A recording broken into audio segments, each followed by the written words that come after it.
The River Nile, whose waters carried the ships of kings and pharaohs, bore to an infant named Moses. The banks of the Jordan beckoned the children of Israel. Galilee witnessed the miraculous "Peace, be still." The Great Sea, the Mediterranean, served in the mission of Paul to Ephesus and Corinth. The Aegean carried John, exiled to the Isle of Patmos. From Genesis to Revelation, the waters of the Bible lands.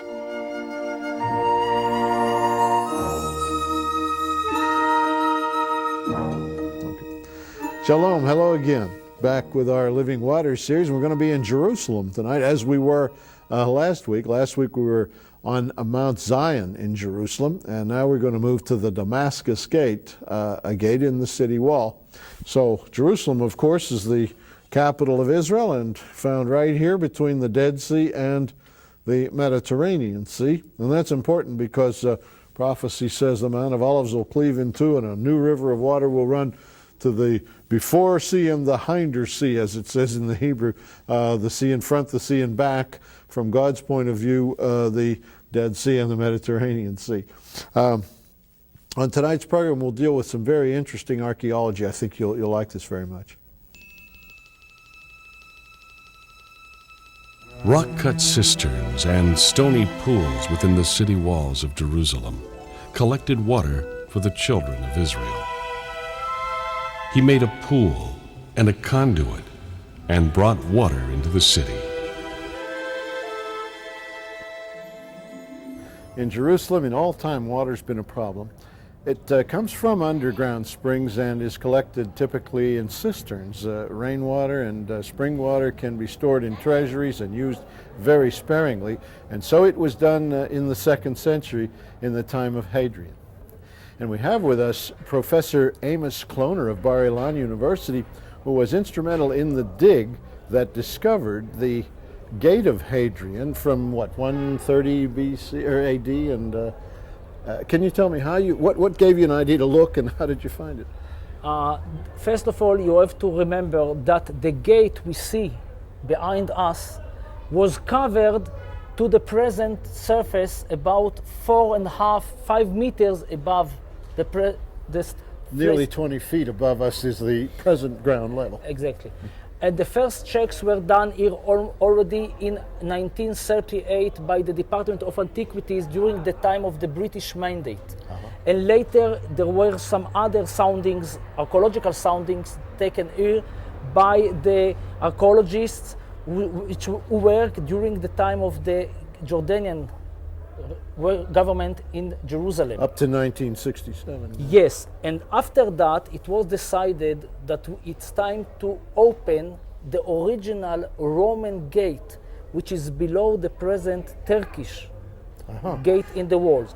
So the whole project was initiated about 12 years ago, and since then all the bark, all this closed entrance was open, and the whole project was seen as it's today. So there was, of course, a Damascus Gate, which anyone can see on ground level, made by the Turks, made by Suleiman the Magnificent, I believe. Yes. And then you took soundings, you can tell there's something underneath, and finally dug out, starting 12 years ago, and found the Gate of Hadrian. Now, when does it date from? This gate is dated to the 2nd century Common Era. The 2nd century, about maybe the time of Hadrian, maybe the time of some later emperor like Marcus Aurelius. We don't know exactly, but according to the appearance of the stone cutting, the wall appearance of the vaults, you can date it to the 2nd century Common Era. You're saying Hadrian, it's not wrong. It's not wrong. Yes. You can use the time of Hadrian, which means the 40s or the end of the 30s, the beginning of the 40s of the 2nd century. And this was about the last period that the chosen people really were in the land. Weren't they dispersed as a result of this Bar Kokhba rebellion in the 30s AD? The construction of this gate take place after the Jewish war the Second Jewish War against the Romans, what you called Bar Kokhba War. There were not Jews in Jerusalem then. Jerusalem was called Aelia Capitolina. Oh yeah, they changed the name. They changed the name. Instead of Jerusalem, they call it Aelia Capitolina. And this small city, instead of a town, Jerusalem of the Second Temple, which was a city of might be 60,000, even maybe some scholars say 80,000 people, the Roman city was much smaller one of about few thousands. Oh yes. And this gate was what we call a triumphal gate. Triumphal gate. 3 entrances. 3 entrances, and we see behind us the left gate of the 3, the left arch, the left side arch of the 3. This is the left arch. This and is there the was left a arch. center and a right Yes. arch. And during when we started our excavation, we have to remove all the blocking which was stuck, which was put in it during the Ottoman period. Oh, it was filled in. Yes, filled with cement, with mortar. It was very hard job to start to extract the stuff, extract the stones and the mortar. So you had to, the Turks filled it in as a defensive measure, I suppose. As defensive measure, as a foundation for the wall which they constructed. Oh, and to give above it. strength to their own wall, which That's was it. above it. You had to dig all that out first to discover the arch and then discover the Hadrian It was construction. a real hard job. Yeah. But you see, we achieved it. And you have a diagram, I know, making this clear. So let's go ahead and move back there. The Roman gate, which is the northern entrance to the city of Jerusalem, to Aelia Capitolina in the 2nd century Common Era, is combined of 3 arches, the central one and 2 smaller ones, which you see on both sides. Above the higher one is the present day entrance to Jerusalem, the Damascus Gate, which might be familiar to majority of the people. And this gate, the present day, is based on the center of the Roman gate of the 2nd century. Let's walk now inside and see the remains of the gate in the inner part.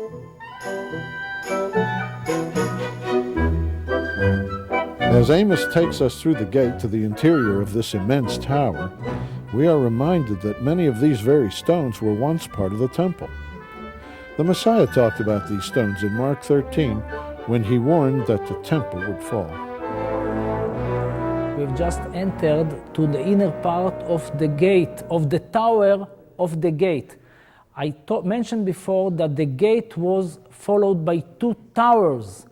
And in the inner part of this eastern tower of the gate, you can see Herodian stones from the 1st century BCE, might be coming from the Temple Mount and taken from there and reused in the tower we are seeing now. One of these typical stones is the one above me, which have the margins, the original margins, which are called Herodian margins or Herodian masonry. And this stone is cut in order to be fitted in the construction of the gate of the 2nd century we mentioned before. This gate is very high, very tall, and we have removed hundreds of cubic meters of garbage and dirt which filled it to its ceiling, and we reached the original floor as you see it now. We are now in the inner part of the gate, in the original plaza of the 2nd century and later, which is seen here as a half a circle plaza. We started our trip, our tour, from the outside of the left gate, the Roman gate which is here. We proceed then to the inner part of the tower, the eastern tower of the gate, and from the gate we pass to the plaza which you see here.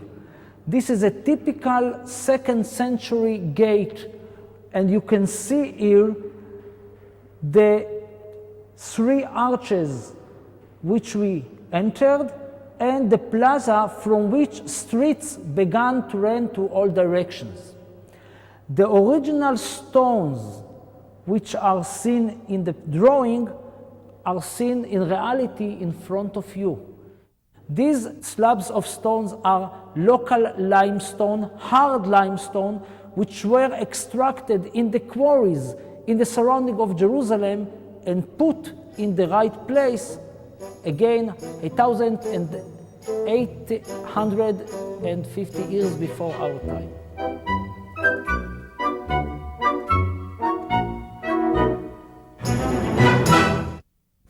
The land of Israel. Israel, my love, is like no other land in the world. We're bound for the promised land. We're going back to Israel.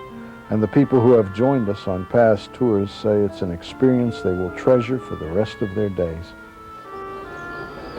I think every Christian needs to come here and just sense the same things that I guess all of them that have felt going before us, because we've heard it said that your whole life will be changed if you come to the Holy Land and you can relate more to where Jesus was in the temple and all the great and mighty things that he did. This is my second tour with Zola. The first one was in June of 1984, and it was a beautiful tour. It was so lovely, and I love Israel so much I had to come back and see it again and live it again. Come with us to Israel and walk where Jesus walked. Let us break bread together in Jerusalem.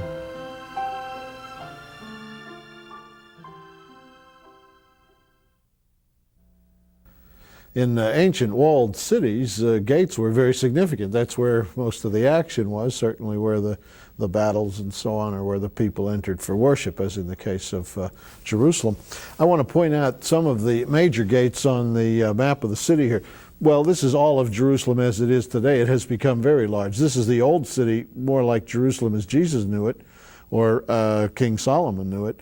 The temple was up here, the city of David down here. The city has always grown to the north and to the west, and is more populous out here now than it is in the old city. But here's the old city with its walls, and the important gates are the Jaffa Gate here, where one enters the Muslim and Jewish quarters and goes here to the western wall, entering this way, or the Damascus Gate up here, where one enters Christian quarter, the Church of the Holy Sepulchre. The Golden Gate over here on the east side, where the Mount of Olives is. This is the Mount of Olives area, where the Lord will enter and where he came riding the donkey. And here's the Dome of the Rock, that's entrance for that. And the Dung Gate from the south, where one can enter too and go to the western wall. We've prepared some video to show you all of the gates. This is the Lion's Gate. See the carvings of lions at the top.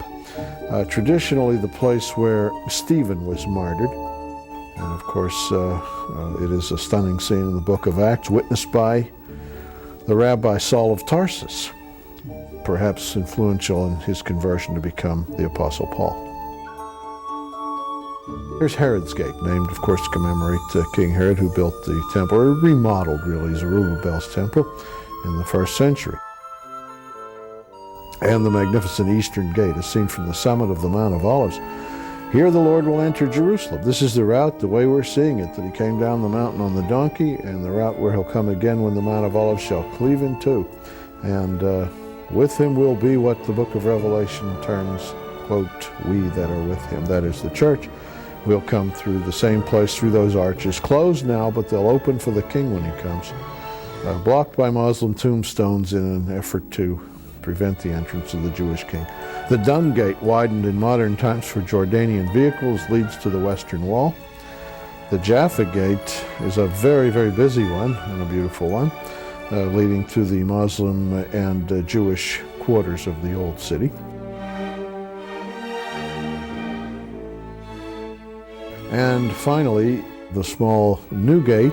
It wasn't an object of a lot of conquest and assault, as was the Zion Gate, which we see now with its pockmarked shell holes and mortar rounds, hand grenades, bullets of all sizes hit this wall as the Israelis tried to wrest control of the Jewish quarter from the Jordanian occupiers. And our guide, a retired army officer, can remember a story of that time. Well, we just moved 100 yards from Zion Gate toward west along the southern wall of the old city.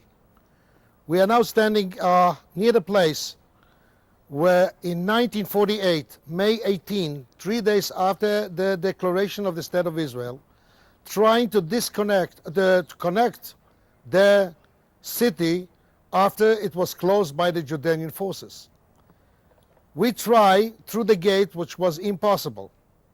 So the commanders of the area decided to blow up the walls, and part of the wall that they decided to blow up was this part.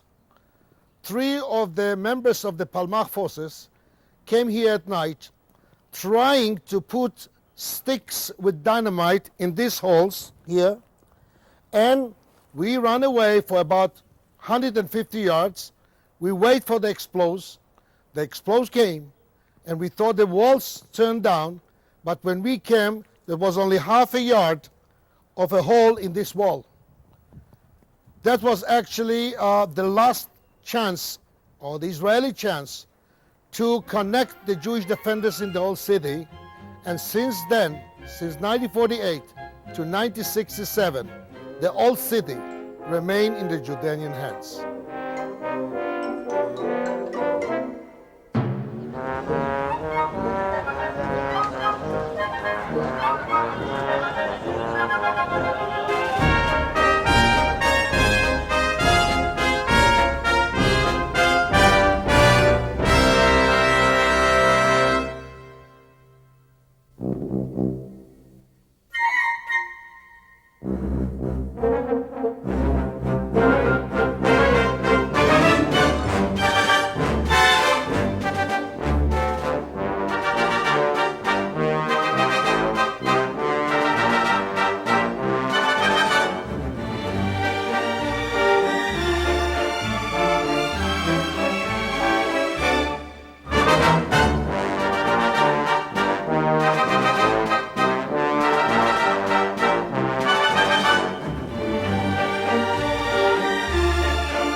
You know, when we wanted to film in Jerusalem in keeping with our Living Waters theme, we would have liked to shoot a body of water and film something there, but you know, water's always been a problem in Jerusalem, and will be until the kingdom. Now, as we're going to mention as we go on, there will be plenty of water in Jerusalem when the Lord comes, but for the moment it's scarce, and it was scarce in the times of the kings. You know, Hezekiah dug a tunnel that saved the city when he diverted the water from the Gihon Springs just outside the city wall where it was in those days, and drew the water back, camouflaged the spring so the besieging army could not see it, and drew the water into the city, into the pool of Siloam.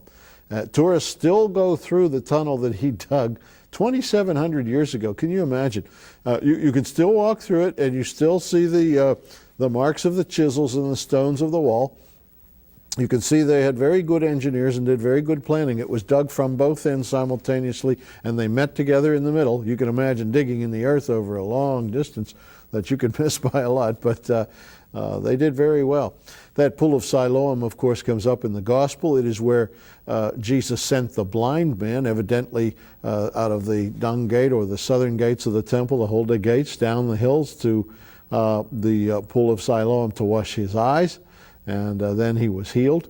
The mikvaot, last week's program, we talked about these ritual baths, the natural springs of water, some that were used by Jesus and his men were found in the diggings at the southern stairs of the temple site, where Entry is made by the common folks from the south side, not the east gate, which was for the fancy and rich folks and the members of Sanhedrin and so on, but the common people's entrance that Jesus and his men used.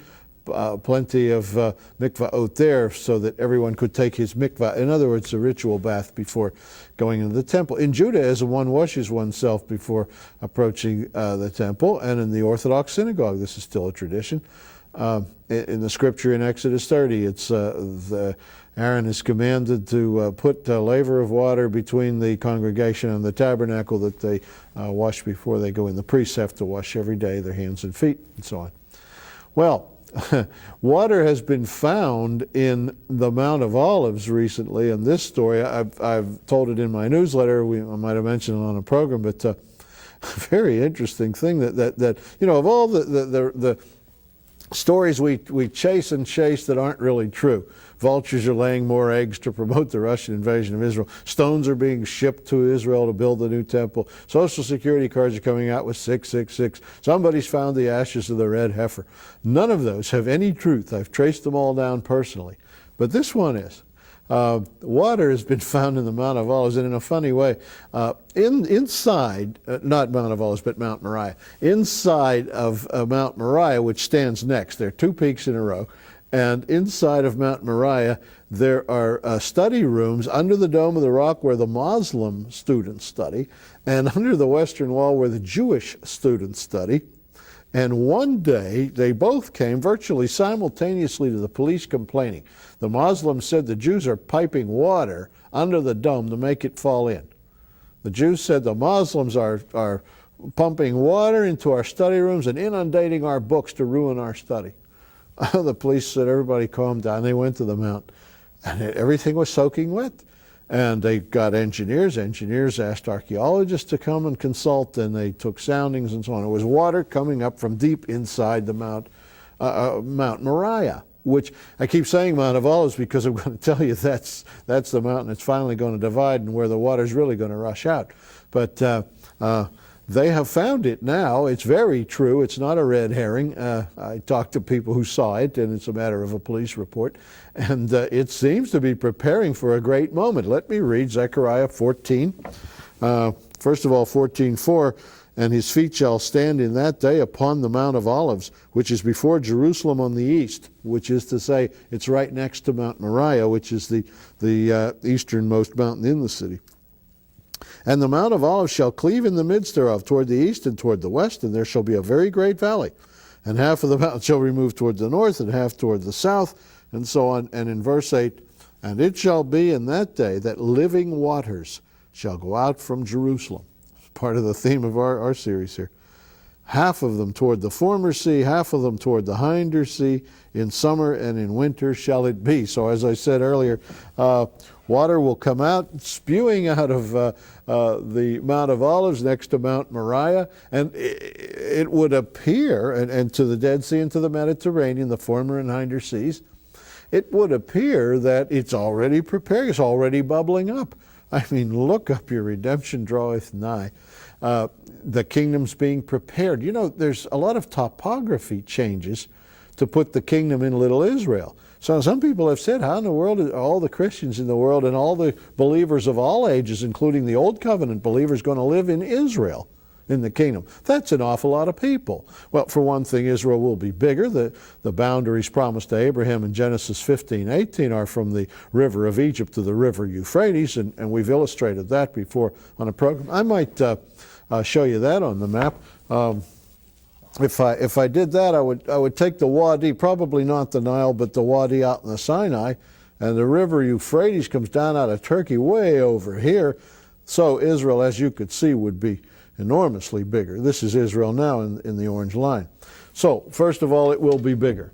But beyond that, it will be a different land because there will be much more water. More water makes more crops, makes more food. Water's being prepared evidently to serve a larger population. I'm not saying it's going to happen next Monday, but it might. Okay, if the water is coming already, I wonder if it's preparing this cataclysmic moment of the second coming. Now, of course, the second coming 7 years removed from us at any point because we have to have the tribulation first. But water is patient. It starts to bubble up and slowly gains and gains and gains until it will split this mountain, evidently. Well, you know, the Israelis have always wanted a canal from the Mediterranean to the Dead Sea.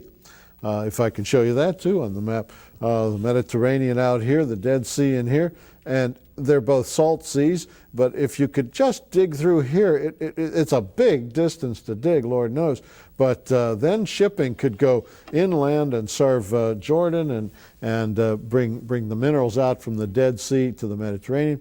They would put it in the southern part through the Negev where it's easier to dig, but it looks like God's going to build this canal for the kingdom. When he splits that Mount of Olives, the water flows from the one sea to the other. That makes a beautiful freshwater canal. Why not? Then the people can swim and so forth, and it can irrigate the land. So God will get this job done.